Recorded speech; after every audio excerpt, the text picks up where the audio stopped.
രാജ്യത്ത് വീണ്ടും Sonam Raghuvanshi model honeymoon കൊലപാതകം. സംഭവം നടക്കുന്നത് തെലങ്കാനയിലെ ഗഡ്വാളിലാണ്. ഭർത്താവിനെ ഭാര്യയും കാമുകനും കൊട്ടേഷൻ കൊടുത്തു കൊന്ന് കനാലിൽ തള്ളി. സോനം രഘുവംശി കേസിലേതുപോലെ ഇവിടെയും കൊലയാളികൾക്ക് ലൈവ് ലൊക്കേഷൻ കൈമാറിയത് സ്വന്തം ഭാര്യ തന്നെയാണ്. 33കാരനായ നവവരൻ തേജേശ്വറിന്റെ മരണം ഭാര്യയും കാമുകനും കൂടി ചേർന്ന് നൽകിയ കൊട്ടേഷനാണ് എന്നാണ് പോലീസിന്റെ കണ്ടെത്തൽ. തേജേശ്വറും കർണൂൽ സ്വദേശി ഐശ്വര്യയും തമ്മിലുള്ള വിവാഹം ഫെബ്രുവരിയിൽ നടത്താനായിരുന്നു കുടുംബം തീരുമാനിച്ചിരുന്നത്.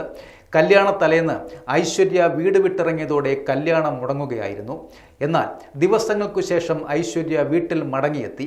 തൻ്റെ അമ്മ സുജാത വിവാഹത്തിന് പണം ക്രമീകരിക്കാൻ പാടുപെടുന്നതിൽ മനം നൊന്താണ് താൻ വീട് വിട്ടതെന്നും ഇത്രയും കാലം താൻ ബന്ധുക്കളോടൊപ്പമായിരുന്നു താമസിച്ചിരുന്നത് എന്നും ഐശ്വര്യ തേജേശ്വറിനെ പറഞ്ഞ് വിശ്വസിപ്പിക്കുകയും ചെയ്തു. തുടർന്ന് ഐശ്വര്യയും തേജേശ്വറുമായുള്ള വിവാഹം മെയ് 18 നടന്നു. മൊബൈൽ ഫോൺ ഉപയോഗത്തെ ചൊല്ലി മധുവിധുവിനിടയ്ക്ക് തന്നെ ഇരുവരും തമ്മിൽ പ്രശ്നങ്ങളുണ്ടായിരുന്നു.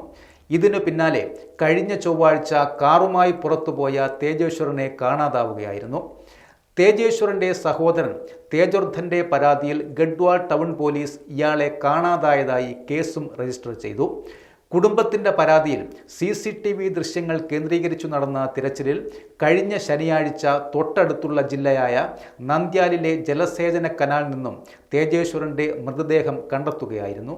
സംഭവത്തിന് പിന്നാലെ 3 വാടക കൊലയാളികളും പിടിയിലായിട്ടുണ്ട്. കർണൂലിലെ സ്വകാര്യ പണമിടപാട് സ്ഥാപനത്തിലെ മാനേജർ തിരുമല റാവുവാണ് കൊട്ടേഷൻ നൽകിയത് എന്നായിരുന്നു ഇവരുടെ മൊഴി. തുടർന്നുള്ള അന്വേഷണത്തിലാണ് റാവു ഐശ്വര്യയുടെ കാമുകനാണെന്ന് സ്ഥിരീകരിച്ചത്.